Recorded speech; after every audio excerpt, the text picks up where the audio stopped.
Damian Lillard will meet with the Blazers to discuss his future. Will the two sides finally agree to part ways, and will Lillard direct his way to Miami? We talk about that on today's crossover edition of Locked On Heat and Locked On Blazers. You are Locked On Heat, your daily Miami Heat podcast. Part of the Locked On Podcast Network, your team every day.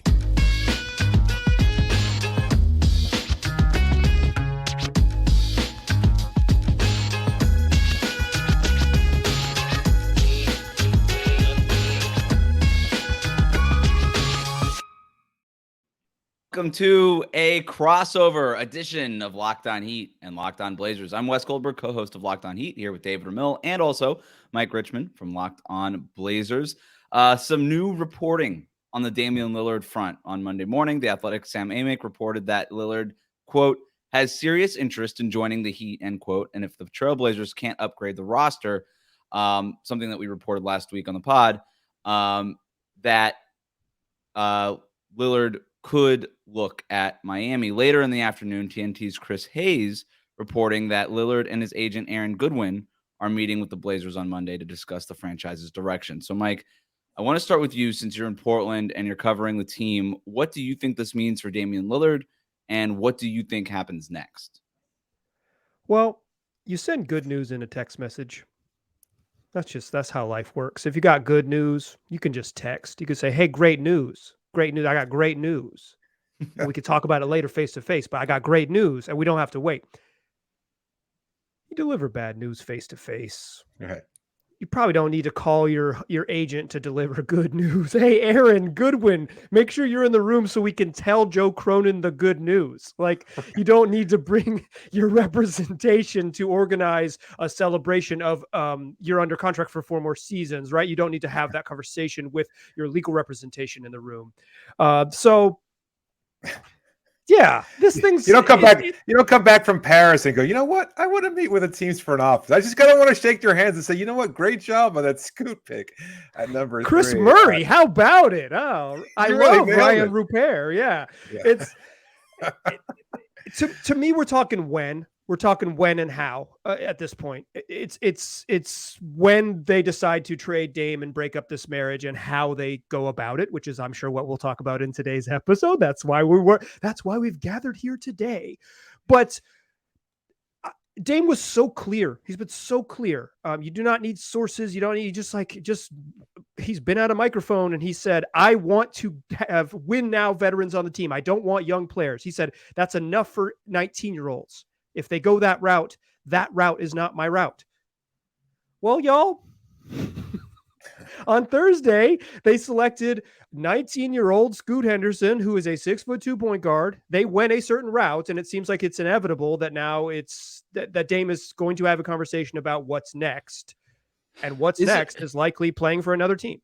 Is there any chance that the meeting of the minds can happen and Portland, Joe Cronin, the general manager for the Trailblazers, says something like, hey, you know what? We think we could do something like this. Give us a few more days. Like, let's get into free agency.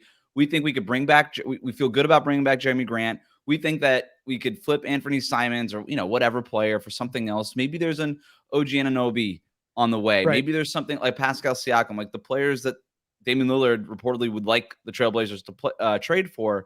Is there any chance that that's what happens here? Any chance, absolutely. Like the Joe Cronin at his post-draft press conference said that he wants Damian Lillard to retire as a Trailblazer. He said that he is not in fear. He doesn't feel like he's in danger of losing Dame. He doesn't feel like this is the end. So I think he said there's still more tools that they have to use. It's just, if they were going to make a move, it made more sense to do it on draft night, and it didn't really make sense to bring in 2 rookies with your 2 first-round picks. It's like, that's something's got to give there. So I think there is a world in which they flip Anthony Simons because they just have too many guards on the roster, and they get an upgrade, and then they go and they try to make that happen. It just feels increasingly narrow. They were already walking a tightrope, and then they went the way they went on draft night. It just seems like we're waiting for the other shoe to drop. In fact, we're like recording this podcast like on shoe watch. It's like it really does seem like we're there. Yeah. But I do think what the picture you painted is the way it would have to go, right? Is that they could say, yeah, Jeremy's coming back. Yeah, we're trading Ant for this person who's taller than 6'6", and we're going to do all these things. And Dame would have some level of comfort. I think he would like to be with the Blazers. Go ahead. Yeah, sorry. I was just going to ask, is there like an ideal player? Because from all this kind of talk about what Dame wants in order for Portland to improve, is there an ideal player that he'd like to play with in Portland that he thinks moves the needle to the point where they become the contenders that he wishes the team would be? Well, I mean, they got a big offer together for Bam Adebayo. That's what we've heard. That's what we've heard. Yeah. I do. He's been pretty clear he wants to play with Mikal Bridges. They've been linked to Pascal Siakam a bunch. I think it's like a bigger two-way wing with some creation skills, like a guy who could take some of it off his plate offensively and then like really bring it on defense. Because like the magic with Dame is that you really need to bring it on defense. It's why Jimmy Butler is such an ideal pairing with him. Like it's really hard to imagine another sort of top flight star that kind of would take a backseat on offense and do all of the other things more than Jimmy would. Why Paul George has been involved in those rumors too. I mean, I understand not moving Scoot for any of these guys. That to me didn't make any sense. It would have been completely irresponsible by Portland's front office to do that, even for somebody as great as Paul George, let alone somebody like OG and Pascal Siakam who are a notch below that. But I don't know. Is Paul George on the table now for something that's not the number 3 pick? Is Karl Anthony Towns maybe a possibility on the heels of the Naz Reid extension? I don't know. I would assume that these are maybe the conversations that are happening. David, I want to throw it to you here because we're recording this at 5:30 Eastern time. Apparently this meeting is happening today/tonight. Who knows how good this podcast will be any good for, but 3 hours from now. Yeah. So like, let's assume something like it looks like it's going to trend towards Damian Lillard requesting a trade from Portland and Portland being amenable to something like that. What does that mean for the Heat? Are we just beyond the point of just assuming, just go for it, put everything that's not Jimmy Butler and Bam Adebayo on the table, go get Damian Lillard? That's plan A. Like it feels like that's just sort of what we're going to assume as long as Damian Lillard has agreed to request the trade. Portland agrees to satisfy that request, and that Miami has something resembling something that Portland might want in a trade. I don't know that Miami would want to leave themselves that completely open to just saying, you name your price, we'll match it somehow. Probably not a great negotiation tactic. Yeah. Right. But their price isn't that, like, even Miami's best offer is not exactly like a price that's like, well, that's crazy. Like three first, 3 seconds, and Tyler Herro is like, that's a lot. That's all of the things that Miami can trade. But Portland knows what to Mike's point. Yeah. Portland knows what the offer is. Miami knows what their best offer is. Like, I don't think that there's gonna there might be haggling on like a. Well, isn't that what up to role kind player of Dame, here, though? what role player there? But we gotta know what the offer looks like. Is that kind of up to Dame? Like, I mean, maybe I'm crazy in thinking this, but as the franchise player, as the franchise's best player, can't he say, look, this is the team I really want to play for, and I understand that you're in a heavy rebuilding mode, but it's not necessarily taking a discount in terms of matching trade salaries and things of that sort, but don't gut the team that I'm joining. Does Portland have enough of a connection? Does the front office have enough of a connection with Dame where they understand that they're trying to do him a favor by trading him to a team that he'd prefer playing for without gutting that future team, whether it's Miami or Brooklyn or anywhere else? And getting what does that look like, David? If Miami makes this trade without being gutted, what does that look like to you? Like, let's be specific. I mean, Tyler, I think that's somewhat, that's a given that you'd have to trade him.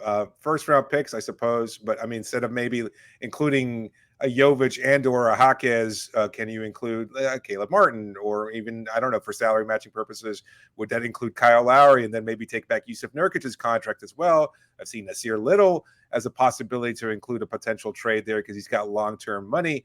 I don't know what Portland is looking for. I think you already mentioned the name that would be the most sticking point in a deal, and that's Caleb Martin.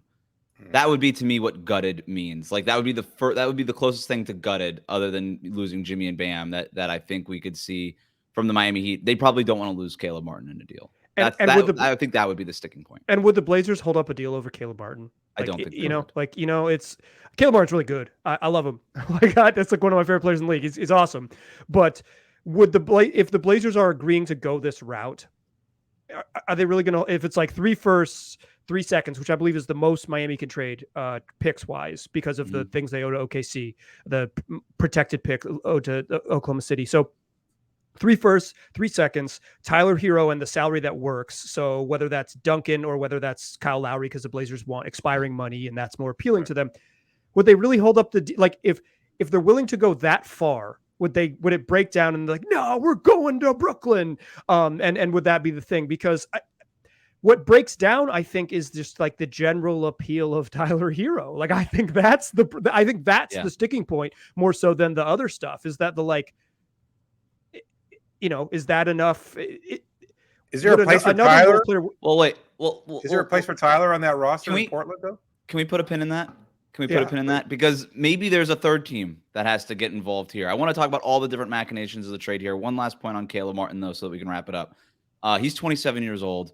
He's going to have to get paid in a year from now, basically. To your point, Mike, I don't know that the Blazers would even want to get into that. Like, why? Like, what does that do for you? To your point. So that might be something that plays into it. But what does a Miami Heat offer to the Portland Trail Blazers look like for Damian Lillard? Can we get a third team involved? The Nurkic question is an interesting angle to explore. We're going to do that next. But first, David, tell the listeners about our sponsor.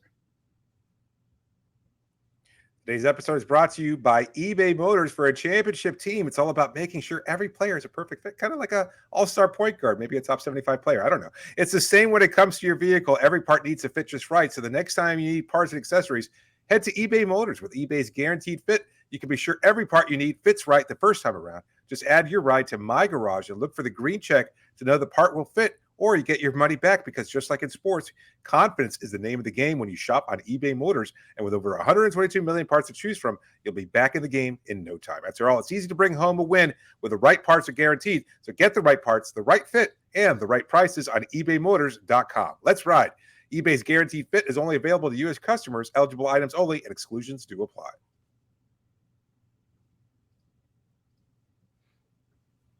Thanks for making the Locked On Podcast Network your first listen every day. You can listen to Locked On Heat or Locked On Blazers for every angle on the Damian Lillard stuff, updates on the latest reporting, and more. All right.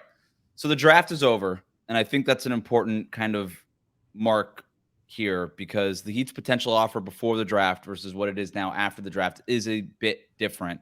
Obviously, that 18th pick is not in play. It's Jaime Jaquez Jr. We don't know if Portland values him. We have no idea. Maybe he could be involved in the trade, maybe not. But after July 1st, the Heat's offer basically looks like something like Tyler Herro, Nikola Jovic, Duncan Robinson, and first-round picks in 2028 and 2030. They could potentially trade their 2024 first-round pick if they lift protections on the 2025 pick that they owe OKC. That, to me, is probably where the framework of the deal begins. Now, maybe it's Jovic, maybe it's somebody like Haywood Highsmith, maybe it's Jaquez, maybe it's somebody else. But like Herro, probably Duncan Robinson or Kyle Lowry, Mike. I don't know if that you have a feel on which one they would prefer. Duncan Robinson is the younger, maybe even better player at this point. Fills a need if you're looking for three-point shooting. Probably, right? And then Kyle's the guy on the expiring contract and making about $10 million more than Duncan Robinson that maybe Portland's not interested in paying. So I don't know. Do you have a feel on which one they would prefer? Part of me thinks if you go rebuild, you prefer expiring money in this market, because expiring contracts are going to be super valuable for super expensive teams at the trade deadline. It's going to be, we're back in the world where you can, do you remember the NBA of the middle 2010s when you could trade expirings? We're back, baby. We've made it back to expiring contracts. Like, they're sexy again because of the new league rules. So I do think Kyle's like flippability, not because of his talent, because of his big salary number and the expiring number, are more valuable to a team rebuilding. Duncan Robinson, if you needed help on the court, but if you go this way with trading Dame, you probably are not as worried about the product on the court. I think that's where it starts, right? Like, I think I want to ask this because I know what my listeners think. They think that this is big, hot, steamy trash, and they're so mad. They are so upset that we're 15 minutes into the show and I haven't like insulted this package. Do you think that this is reasonable? Is the wrong word, because the market sets what's reasonable. Do you think this is a somewhat low sort of overall offer for a player of Dame's caliber, or do you just kind of read it as that's how this works? Both, in my opinion. I think it's fair. I think it's fair to say that you're always going to be underpaying for a player of Dame's caliber, but at the same time, you're getting something good of value. You're getting players of value. I mean, Herro is a borderline all-star caliber player with multiple all-star seasons ahead of him. That's the likelihood for his career trajectory, and he's going to get those opportunities in Portland or wherever he winds up, even in Miami. And so I think that's something you can look forward to as a franchise or a fan of that franchise. And then aside from that, you get good picks and stuff like that. I don't know. I feel like the market's just changed so dramatically, especially after the Rudy Gobert trade. And now all of a sudden, I think when you even consider a superstar trade, it has to be $1 billion draft picks, $1 billion young players. And it's like that. I don't even think that was the market 5-6 years ago. And now it's changed very dramatically to that point.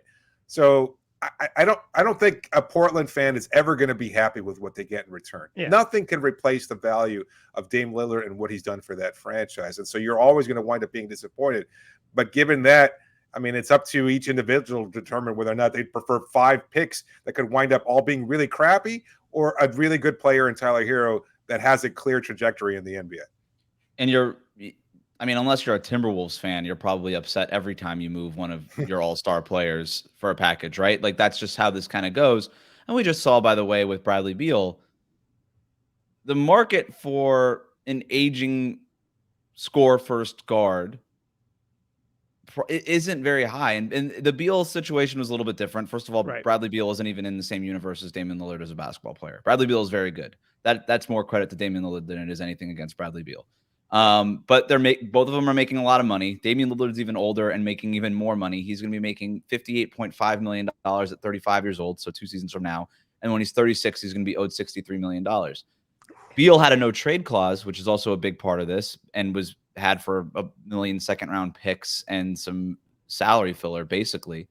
And I think for Lillard, he doesn't have the no-trade clause, but he's going to have a lot of leverage. He's going to have a lot of say in where it is that he wants to go. So it's almost a no-trade clause. I think the Trailblazers front office knows that they need to do, and you, Mike, you could speak to this better than I can, certainly, but there is, Portland fans have such a unique relationship with Damian Lillard that if you send him to a team that he doesn't want to go to, there's going to be some bad blood there. There's a sense, right, that you got to do right by Damian Lillard. He's earned it. Am I wrong on that? Yeah, I think that's right. I think there's split between the fan base. Some people say trade him to the Orlando Magic, who cares? And other people say I want to root for Dame winning a title. I want to see him successful. And so if he needs to go to it and wear some other clothes in order to do that, then so be it. But yeah, I agree with your read that I think he will have a great deal of influence about how this goes down. I think, and if there is this crazy offer, let's call it Orlando, and they say, you know what, we'll give you Banchero, which they'll never do. But hypothetically, if they do that, Franz Wagner and a bunch of picks. Then Portland does that. And you're like, hey, sorry, Dame, we're getting Paolo Banchero to pair with Scoot Henderson, done deal. We don't really care. But I don't think, my point before, kind of relating this to the Beal thing, is I don't think that offer is going to be out there. There's just not that many teams that are looking to pay a 36-year-old Damian Lillard 2 years from now, $63 million. And that there's just not a whole lot of teams. As many, I think there's a ton of teams that would just want 1 year of Damian Lillard right now, but that's not what we're looking at. And so I think the Heat are sort of that team that are in that zone, and I'll just say it, desperate enough, right? Because you have an aging Jimmy Butler. Your title window is a year.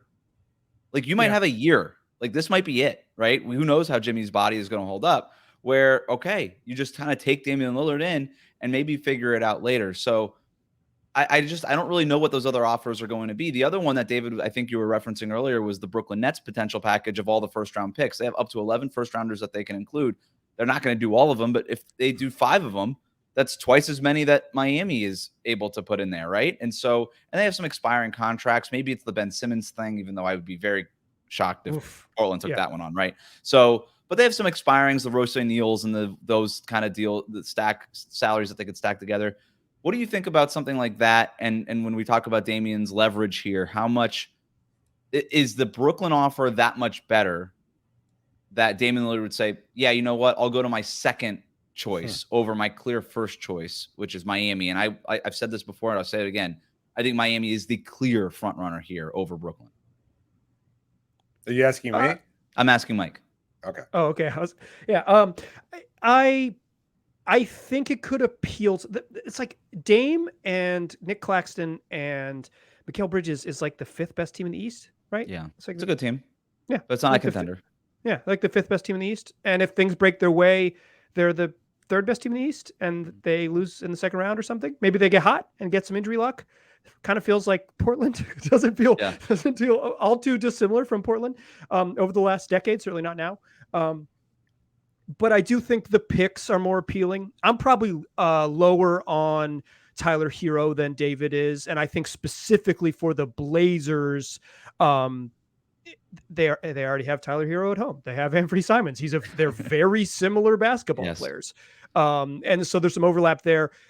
Shaedon Sharpe, Scoot Henderson's like specifically Portland doesn't need like a really good 22-year-old guard. Would you get a third team involved? And if you could, Tyler or Simons.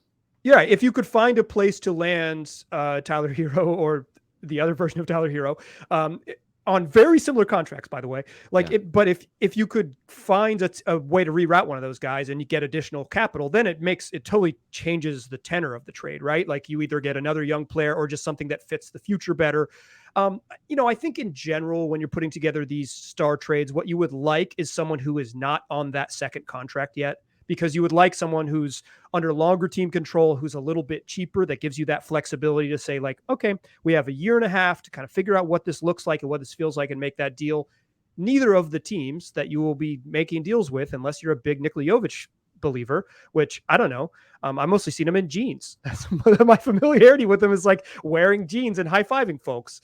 So like it's, yeah, I don't think that that someone is going to beat the Blazers, but I could see it, or beat the Heat in this offer to the Blazers. But I do see a world in which, just generally speaking, the specifics of the Heat offer are not appealing, and 5 picks in the 20s from the Suns down the line are more appealing. What if you kept Tyler out of the deal and it was just expirings and young players, right? Like the guys like you saw in the rookie scale contract. What if it's Kyle Lowry and Victor Oladipo on expiring contracts, which basically gets you to the money that you need? All the picks, right? All the picks are still on the table. By the way, pick swaps in 2027 and 2029, those are available too. If Portland wants them, and I would assume that they would, even though they would, yeah. And then you take the young guys, take Jovic, right? Take a flyer on him, take Jaquez. You get those young guys on those rookie scale contracts, plus a couple of expirings that just come off your books, and now you're walking away from basically the big Damian Lillard money, and you're starting your rebuild fresh in a year. And like you said, maybe you could flip those expirings for something else down the line. I Do you think that would be more appealing than Tyler? Let's put it that way.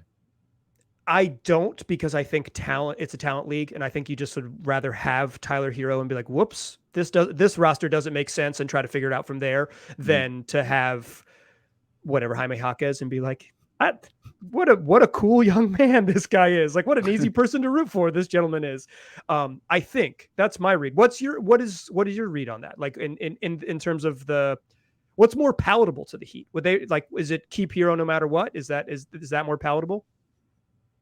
I don't know. They really like Tyler Herro, but I think if you were adding a Damian Lillard to the roster, it would be a little redundant, and also very, very expensive. So I think that they would probably prefer to move Tyler and keep the young guys on the rookie contracts, would be my sense.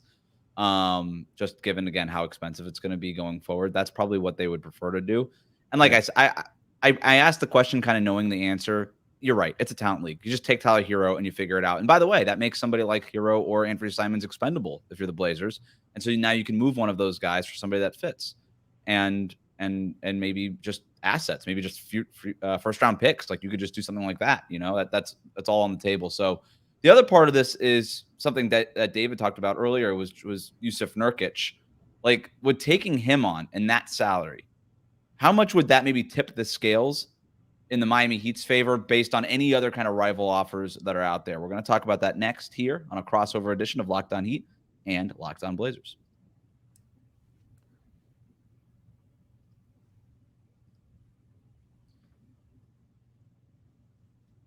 Thanks again for making the Locked On Podcast Network your first listen every day. Everydayers, Locked On Heat and Locked On Blazers is tuned in to everything happening this offseason regarding Damian Lillard, what it is that the Heat are going to do this offseason, what it is that the Blazers are going to do this offseason. So make sure you're subscribed on YouTube and your favorite podcast app. All right, I want to talk about Yusuf Nurkic here. $16 million this year, 2 more years after that under contract. One of the worst contracts in the league, given his injury history, that he doesn't play, that he's not very effective on defense, that he's already basically burned every Blazers fan, that they're already sick of him. So, Mike, I mean, if you're a team like Portland that would be looking to rebuild in the wake of trading Damian Lillard, I would imagine a team willingly taking on Yusuf Nurkic. Like, if Miami can't get up to the first-round picks that the Blazers can put on the table, if you're Portland, you probably think of, okay, well, if we're going to get off of Nurkic, it's probably going to cost us a first-round pick.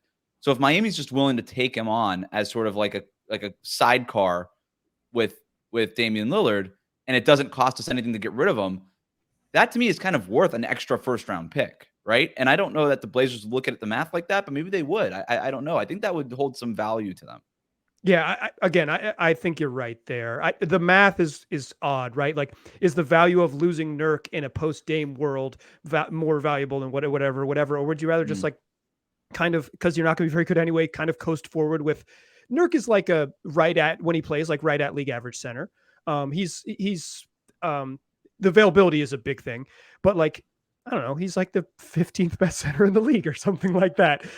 So you could like, it's fine. You'd probably be better off just like cruising through minimums or whatever than paying someone $17 million to be the league average center, but it is what it is. So I do think if they could get off Nurk, period, there's some appeal to that. But with Dame, I do think that would help sweeten the pot. Hey, we'll absorb more salary. I do wonder the Heat's appetite for this, because it's Dame is getting paid a lot of money. Now, listen, it might not be $63 million. It might only be like 61 because of the way that it's 35% of the cap. It might only be like $59.5 million. Wow. Okay. So, save bargain. Yeah, exactly. Save yourself a little money. But Nurk, he's got 2 years left in his deal and like $35 million or whatever it is. So yeah, it is. I don't think I do think there's some appeal to getting off Nurk as well. But I am not 100% sure what the value overall is. Is Nurkic salvageable in your opinion? Because I'm sure from a lot of Heat fans' perspective, who maybe don't get to watch a lot of Blazers games out on the West Coast, is he a player that can provide some benefit? I know all of this is moot given his injury history and everything else like that. But is he a player that Miami's vaunted development system could take and make into a borderline defensive player, and continuing for him to develop offensively? And I mean, he's still fairly young. It's not like he's out of the league or anything like that. But I mean, is there a chance for him to get to Miami and be even better than what he was in Portland? Yeah, I mean, when you watch like Omer Yurtseven and Myers Leonard be like pretty darn effective starting centers in the Heat system, right? It's like, yeah.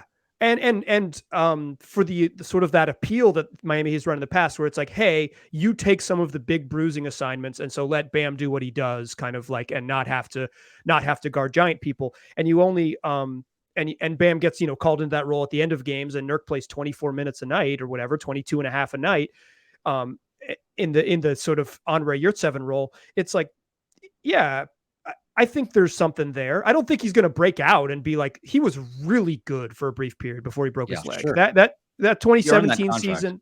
Yeah. And 2018, the 2017-2018 season, he was really good. Like, he was really good. Then he suffered a really serious injury. He just hasn't been there. And some of it is physical. I think some of it is just like, he doesn't always bring the focus that you need. If a place could coax focus out of someone, it's Miami. It's whatever they're doing down there. So I've been watching a ton of Blazers for a very long time. They're one of my favorite teams to watch just because Damian Lillard. Not so much the last couple of years, but I still tune in for Damian. Yeah, I was going to say. Have you watched? I still tune in. Yeah. I still tune in for Damian. I probably still watched more Portland last year than most people that aren't Trailblazers fans, right? So I love Damian Lillard that much. Nurkic, I think, is if he could stay healthy, he's a little salvageable. Underrated thing that he started doing last year. He started shooting threes. Right. Shot more than 2 threes a game, and he made him in a 36% clip. He took 119 threes last season, made 36% of them. When you're talking about a guy that fits next to Bam Adebayo, that's kind of the guy. Like, if you're looking for bargain bin Brook Lopez, it's Yusuf Nurkic. Ooh, that is bargain bin, though. It's very, very bargain bin, and it's damaged, right? It's sort of that Campbell's soup can that has a big dent in the side of it because Big Daddy threw it on the ground at the grocery store, and now you get it at a discount, and you get it at half price. So that's basically what Yusuf Nurkic is here. And look, $16 million, that's very expensive for a player like Yusuf Nurkic. But if it gets you Damian Lillard, then I think it's obviously worth it. And there's a universe where it works out, where Nurkic gives you 45 games in a season, and he's just a good player for you in those 45 games. You can't really rely on him to be a starter. Maybe you could play him and Bam together when he is available, but whatever. But I think there's a world in which it works. And like I said, if it gets you Damian Lillard, you do it. And I do think it's something that the Heat would entertain. I think it's on the table. If it's like, hey, look, we're getting this from Brooklyn, this is what they're offering. You got to at least get something close to it, or you got to take Nurkic. Like, you're already giving us all the picks. Can you just take Nurkic? Because I don't think Brooklyn would be willing to take Nurkic, because then they don't really have the salaries that really make sense there. Like, that would mean like Ben Simmons is probably definitely going back to Portland. And I don't know that Portland is interested in the Ben Simmons business, especially when you're kind of trying to revamp a culture and everything. I don't know that you want Ben Simmons hanging out, telling Scoot Henderson, like, hey man, you don't have to do anything. Just like fake some Instagram posts in the offseason. You too can get paid $45 million a year. Just got to make it to your second contract. I don't know that baby. I don't think you want him in his ear. So, sorry, I don't know if this is news or not, but I'm like checking the timeline, of course, getting regular updates. But according to Chris Haynes, Dame Lillard says he doesn't want to play for a stacked team. He doesn't want to be in a team with it's just 3 all-stars or 3 superstars. He wants a team that has a shot. What is it? It's a leverage. Because Chris Haynes, peel back the curtain, he's very, very close to Damian Lillard, for our listeners who don't know. And Mike, I'm sure all of your listeners are very aware of that. Yeah. So when I will go out on a limb and say, when Chris is getting this, it's coming from either Damian Lillard, straight from Damian Lillard's mouth, or from his agent, Aaron Goodwin. And that is leverage, right? This is the anti-Carmelo thing. This is, I want to join a team, but I don't want to join a team that's completely stripped, right? Mike, am I reading that right? 100%. This is don't trade Nick Claxton. This is the Nick Claxton siren. It's like, listen, Clax is staying in Brooklyn. If I'm going to Brooklyn, Clax is staying there. Dorian Finney-Smith might stay there too. Like, start figuring it out. It's Spencer Dinwiddie and some stuff, but like no good players. No Royce O'Neal, you're staying. It's only Cam Thomas and Spencer Dinwiddie because you want to, there's a Dame has been pretty clear. Like in that, he did that Showtime interview where he first publicly floated that he wanted to play for the Miami Heat, which is like an incredible thing to do in the offseason. No doubt. People have defended him saying, well, he was asked the question, so he answered it honestly. He's pretty smart. He could have answered it in a million different ways. He chose to answer the way he did. In that same interview, he was like, the problem is when you trade for me, you have to give up stuff. He was already kind of baking in this idea that I don't want to get Carmelo Anthony. I want to end up on a good team if I head that route. It kind of felt like that was the beginning of the ball really rolling downhill. And then here we are in the same place. And in the grand scheme, nothing has changed. What has changed is that the Blazers may have chosen a path that can't include Dame, but based on his own parameters. And I think that's what really has with the big shift in things. So I think we all kind of agree where this thing is headed. I don't even think we have to say it verbatim. I think people can tell based on our comments here what we think is going to happen here. But let's just say the thing that we think is going to happen doesn't happen, and Damian Lillard does stay in Portland. I want to kind of just go fast here. But Mike, what happens next for Portland? They trade Anthony Simons for someone taller than 6'8". Okay. I mean, that was fast, so that was good. Yeah, that has to be it. They have too many guards. Oops, all guards. It's Dame and Scoot and Shaden Sharp, who they want to play a bunch, and Ant. They got to trade Ant for someone taller, and they're going to re-sign Jeremy Grant, and they'll just figure it out as the 7th best team in the West. And then, David, for the Miami Heat's purposes, if it's not Damian Lillard, okay, it wasn't Donovan Mitchell, and then it wasn't Kevin Durant, and then it wasn't Bradley Beal, and then it wasn't Damian Lillard, hypothetically here.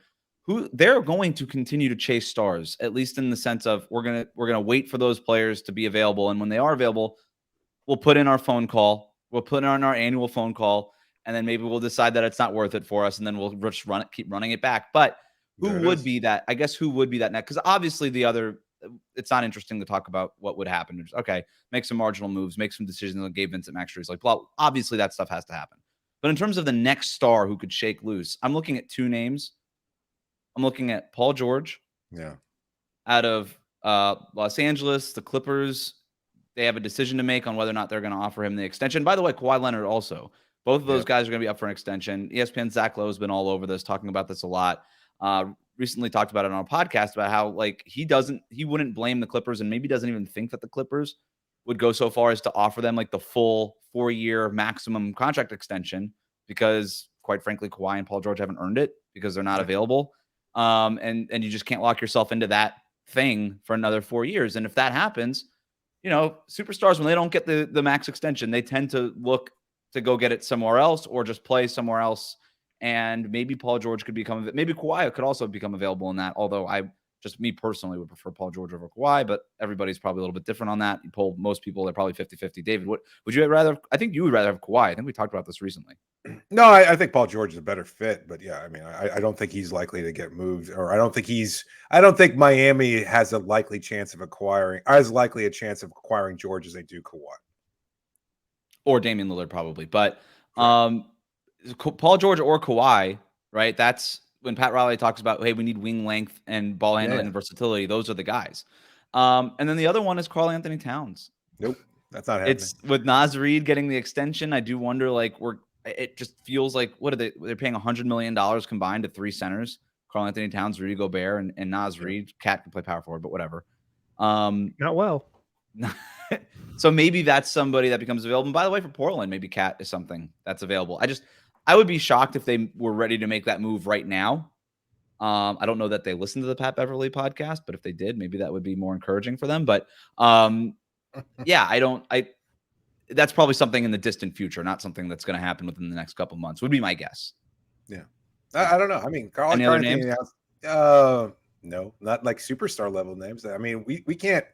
I don't know. That's the thing. Is like if you had asked 2 years ago, I don't think a lot of people would have expected Dame Lillard to ever leave Portland. And 2 years ago, the Clippers team was just forming, and it's like things change so quickly on the NBA landscape. And so, I mean, I'm sure that a star level player at some point is going to say, you know what, this is untenable. I need to look for greener pastures, and maybe those happen to be in South Florida. But I don't know that there's a name that obviously pops up. Well, pour some out for John Collins. My John Collins dream officially died with him getting traded to the Utah Jazz today. So that's another superstar name off the table. All right. Yo, superstar. Broad strokes there, using that term. You know what? I'm in the opinion business. Thanks for making Locked On Heat and Locked On Blazers your first listen every day. Everydayers, make sure you're tuned into both shows. Subscribe on YouTube, your favorite podcast app, for the latest updates on Damian Lillard throughout this whole saga and after, to see what both teams do if and when this thing is settled. So make sure you hit that subscribe button on YouTube. Follow us on your podcast app. Have a great day. Thanks for joining me, everybody.